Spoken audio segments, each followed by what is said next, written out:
yes, those are the kind of things that I really wanted to put across concerning what is happening in our society, we as the youth. Yeah, true. But now let's get to the real thing.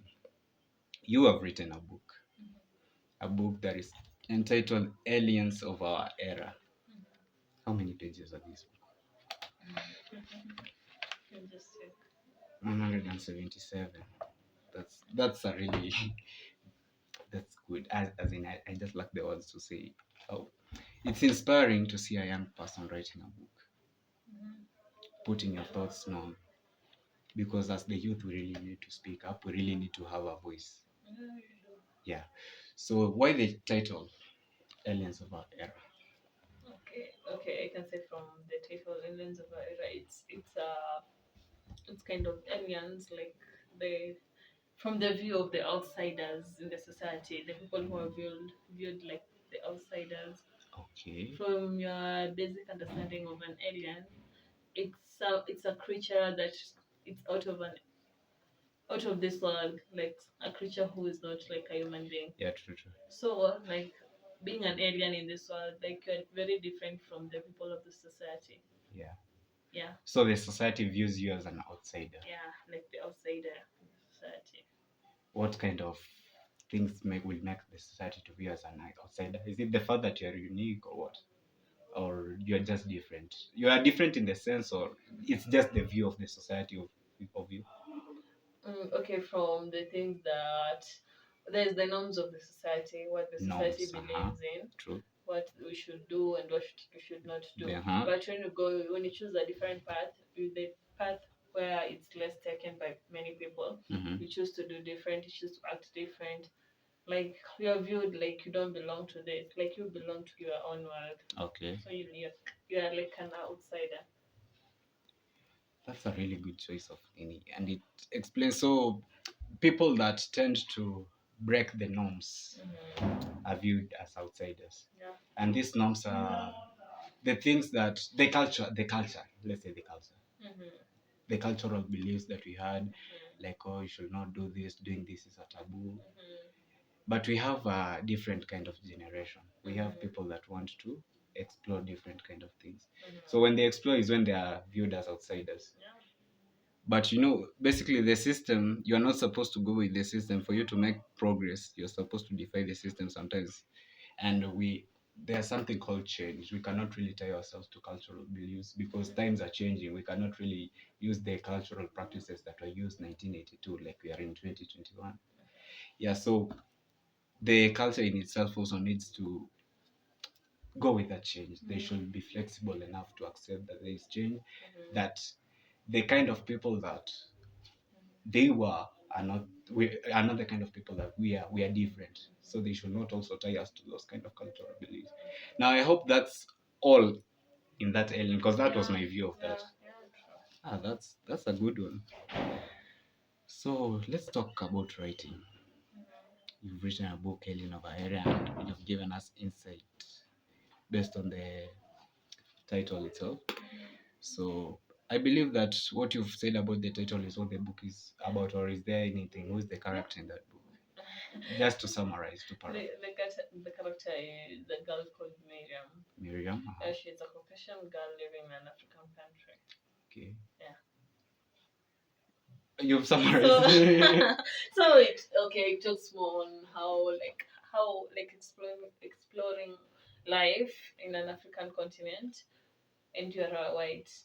It's like a kind of a revolution from the other world.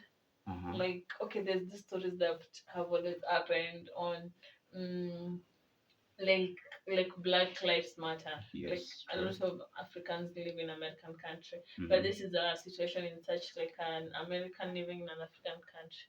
What does it look like for her life? Yeah. Also, the walls have been turned around. Yeah. That's a good one. It's a must read, I must say. Hii lazima nitaisoma. So now let's talk about you and writing. When did you know that you had that talent? From my writing, you can say like it's not something that I was born with. It's something that it evolved slowly by slowly, because at first I used just to write down what I felt, and then after that I did a bit of blogging, I have a blog site. I did it for an year, and then I felt like I needed to do something more, and then I ended up writing a book. Okay. Afterwards. Yeah. And where do you draw inspiration from? From my writing, okay, drawing inspiration from the movies that I watch. Like, okay, for me, I think like writing, it's all about like creating imagination. Like if you have the ability to imagine stuff and just create in your own mind, and then you just get to transform it into words. That's all about writing. So when you watch movies, it tickles your creative bone. Yeah, it does. I'm able to just create images of people and characters. I wish our parents could hear you. And also a bit of reading. A bit of reading. Yeah, reading is good. So I guess people draw the inspiration from different kind of things. So it's for you to know which one it is, and then you tap into that element. Nice. So let's talk about publications. This is your first book, and how long did it take? How long did it take you to write it? It took me 6 months. 6 months. Yeah. 6 months is actually a short time for a person that is writing for the first time, in my view, because I've actually tried to write and I've not written. I also have books in mind that I need to write. The only thing that I've managed to write so far after like how many months is the title. That at least the title is written. It's there. Oh, there was one I was writing since high school. No, I've been writing the title since high school. Yeah. So, but it's something it's in my bucket list that I should also write a book. So it took you 6 months. How did you manage to write it in 6 months? Okay, for me, it's like a kind of discipline that you instill in yourself. Like for me, it's to write day by day, 2 hours early in the morning. 2 hours early in the morning. From 2 to 4, then I just go back to sleep. Like it's a routine which I created. 2 to 4. Yeah.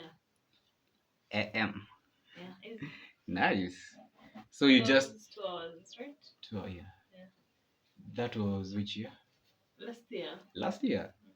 So you wake up at 2, you write and you're just in that flow state. You're just writing continuously. Yeah. Okay, sometimes you will wake up and then you don't find anything to write, but you wake up and just stare at the blank page. It's like you create a routine, because when you fail to write for a day, next time you're like, I'm not wake because I don't know what to write. But the moment you start a blank page, you get to activate your thoughts. A blank page can activate your thought. Yeah, what to put down. No wonder I normally don't see anything in exams, because that stuff is not blank. If it was blank, I would. I'm just joking. So you create a routine, and then you become disciplined about it. You follow that routine. But most people normally tend not to follow routines because they think that routines are a cliche. Repeating stuff becomes boring. What's your view on that? For me, I think like, okay, creating a routine, it's like creating a discipline in something that you do. And it's all about the discipline in it. So you get to prevail in it. Okay. So I guess allow me to add something on that, talking of routine, because I'm a person that follows routine to the latter. Like I can't start a semester without first planning it from the start to the last, like how I'm going to approach my studies, which units I'm going to have, and then I place each unit on a routine, and then I follow it, or rather I try to cultivate the discipline to follow it.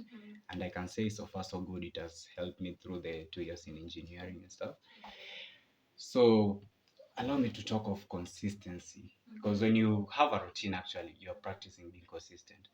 And I have this quote that says consistency plus repetition is equals to mastery.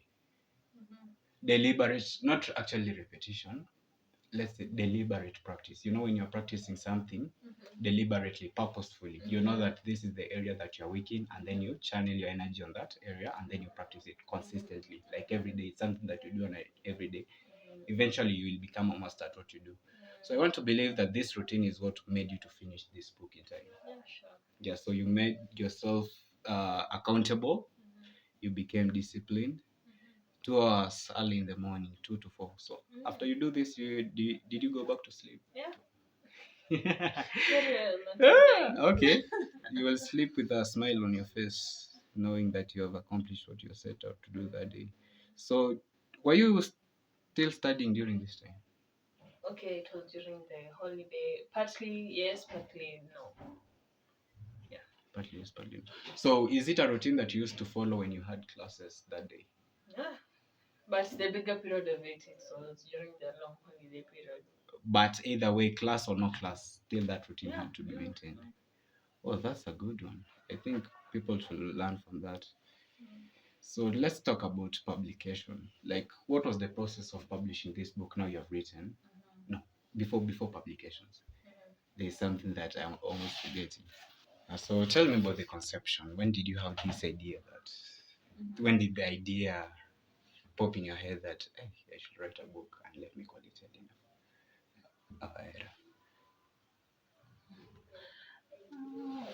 When? Was it an impromptu kind of thing? It's not something in okay. The more ukiandika like in a flow to like when you decide to write.